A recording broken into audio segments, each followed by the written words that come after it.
तो महाभारत की कहानी किसके चारों तरफ है? महाभारत के जड़ सिंहासन के चारों तरफ कहानी।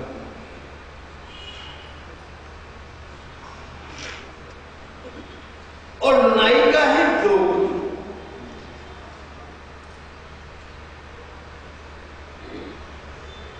सौंदर्य की प्रतिमा जिसको प्राप्त करने के लिए सब लले आई थी, अर्थात रति, अर्थात काम। अब जब जीवन का नायक जड़ सिंहासन अर्थात अर्थ हो जाएगा और जिस जीवन की नायिका रति अर्थात काम हो जाएगा, उस जीवन में कहीं शांति आ सकती है।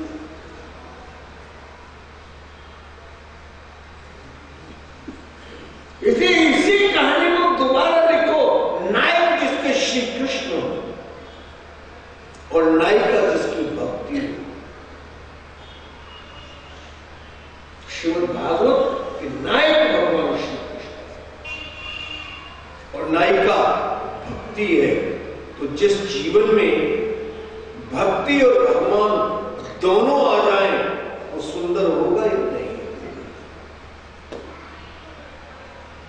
रामचरितमानस में एक कांड का नाम है सुंदर। अगर फेस वैल्यू पर देखें तो उसमें कौन सा सुंदर काम हुआ? बताओ, बिना वीजा के किसी देश में प्रवेश कर, तटरक्षकों को घायल कर देना, खून की उल्टियां करा देना उनको,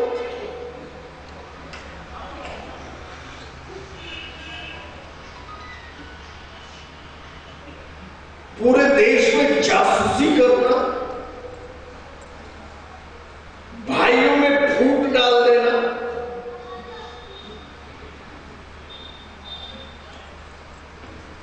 बिना आज्ञा के कैदियों से मिलना,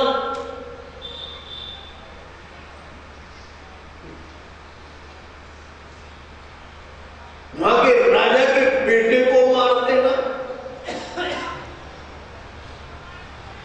और चलते चलते पूरी नगर को ही जला देना।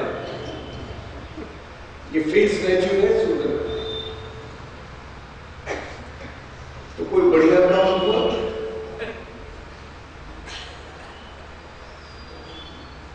वकील हो तो बताएगा कितनी धाराएं लगेंगी हमारे ऊपर, किंतु फिर भी इस कांड का नाम सुंदर कांड है। क्यों? पूर्वार्ध सीता की खोज अर्थात भक्ति की खोज, और उत्तरार्ध में भगवत शरणागति। पूर्वार्ध में हनुमान जी के द्वारा सीता की खोज और उत्तरार्ध में विभीषण के द्वारा भगवान की शरणागति। अर्थात जीवन में भक्ति और भगवान दोनों आए।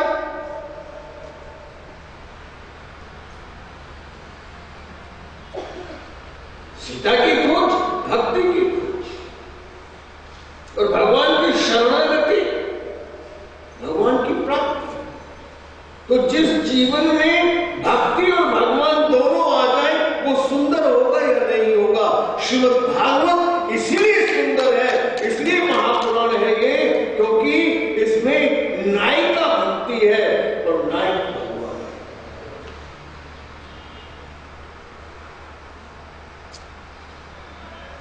भक्ति और भगवान की प्राप्ति है।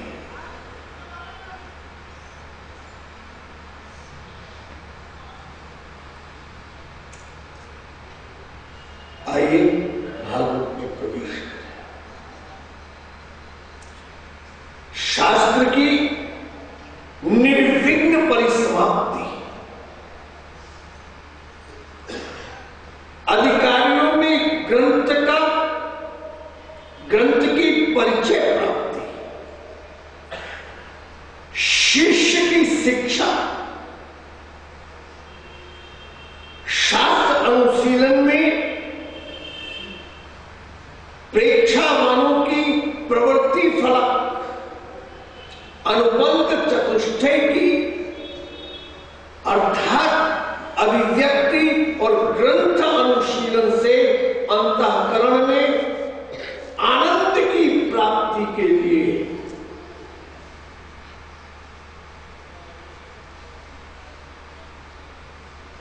मंगलाचरण का प्रयोजन किया जाता है। मंगलाचरण श्रीमद् भागवत का यह वस्तु विषय है। हम जिसको समझने की कोशिश कर रहे हैं उसी का प्रतिपादन पहले ही श्लोक में कर दिया गया है।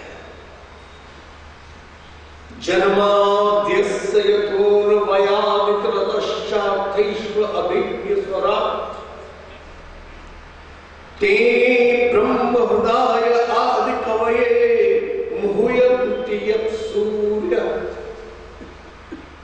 तेजो वारिमृदां यथा विनिमयो यत्र सर्गो मृषा धाम्ना स्वेन सदा निरस्तकुहकं सत्यं परं धीमहि सत्यं परं धीमहि सत्यं परं धीमहि।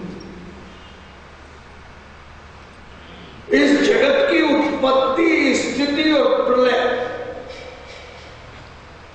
जिस परमात्मा से सिद्ध है, कार्यात्मक प्रपंच में व्यतिरेक होने से जो स्वतः सिद्ध सर्वज्ञ स्वप्रकाश है, जिसने ब्रह्मा के हृदय में वेदों को प्रकाशित किया, जिसमें विचार कुशल विद्वान भी मोहित होते हैं, तेज जल मिट्टी का जैसे परस्पर अध्यास होता है, वैसे ही जिसमें त्रिगुणात्मक जगत सत्य सरीखा परिलक्षित होता है, अपने स्वरूप वैभव से सदा ही माया को दूर हटाते हुए उस परमात्म तत्व जो सत्य रूप से सब जगह व्याप्त है, उसका हम ध्यान करते हैं। इस श्लोक का जन्म चिंतन करें। वेदव्यास जी से पूछा, महाराज भगवान की प्राप्ति के लिए सबसे सहज, सरल और स्वाभाविक साधन क्या है? सरल, सहज और स्वाभाविक साधन क्या है? उन्होंने कहा धीमहि, ध्यान। ध्यान ही भगवान की प्राप्ति के लिए सहज, सरल और स्वाभाविक साधन है। मेडिटेशन।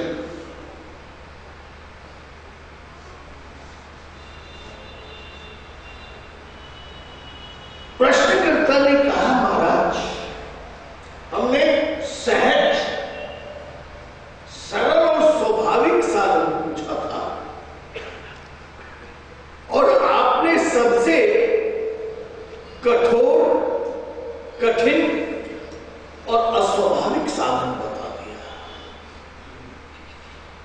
जिसको साधना कठोर है, कठिन है, आपने तो ऐसा साधन बता दिया। उन्होंने कहा नहीं, ध्यान ही सरल है, ध्यान ही सहज है और ध्यान ही स्वाभाविक है। सरल है, सहज है और स्वाभाविक है।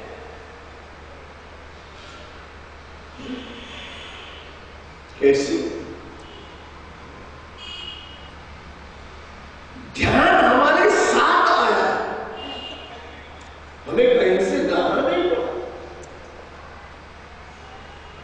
अपने जन्म के 3 घंटे के अंदर अंदर हम अपनी मां को पहचान गए। कैसे पहचान? ध्यान के द्वारा ही पहचान। बड़े हुए, चलना सीखा, ठोकर लगी, माने का ध्यान से नहीं चलते। खाना खाने बैठे, कपड़ों पे गिर गया, माने का ध्यान से नहीं खाते। पढ़ने बैठे, याद नहीं हुआ, शिक्षक ने कहा ध्यान से नहीं पढ़ते। तो ध्यान हमारे साथ साथ चल रहा है, हमारे अंदर है। अपने बाबा के कंधे पर बैठकर हमने कौवा देखा और पूछा यू? बाबा ने कहा कौवा। हमने भी कहा कौवा। थोड़ी देर में भूल गए। फिर एक कौवा दिखाई दिया और फिर पूछा यू? उन्होंने कहा कौवा।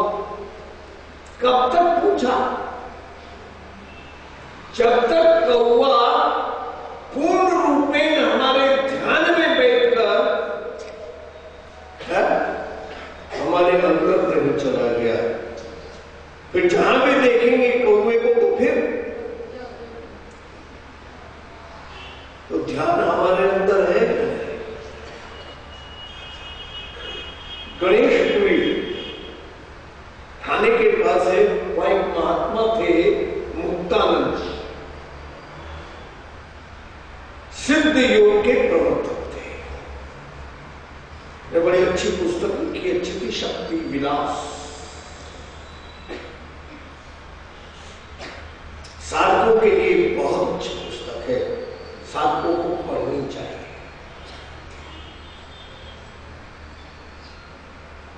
उनके पास एक बस चलाने वाला ड्राइवर है। उसने कहा स्वामी जी मुझे ध्यान नहीं लगता। उन्होंने कहा तुम करते क्या? उन्होंने कहा साहब मैं बस चलाता हूं। और उन्होंने कहा तेरे से अच्छा ध्यान कौन लगाए? सड़क, steering, gear, accelerator, brake, clutch, इन सब का एक साथ ध्यान रहता है नहीं? मोड़ आया, क्लच पे से, एक्सीलेटर पे से पैर उठकर ब्रेक पर गया और किसी वजह से ध्यान भंग हो गया और ब्रेक की जगह पुनः एक्सीलेटर पर आ गया तो क्या होगा? बोलो, एक्सीडेंट होगा। ध्यान,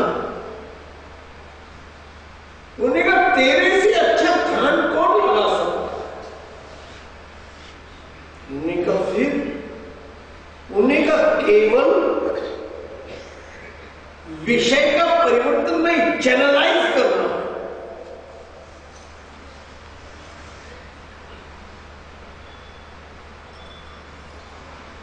मेरठ के नजदीक बहुत गांव भी हैं और बहुत से लोग गांव से भी आए हैं शहरों में। खेतों में जब पानी चलता है तो एक खेत में पानी का वो खेत भर गया, दूसरे खेत में डाल, तो क्या पहले उसको बंद करेंगे और फिर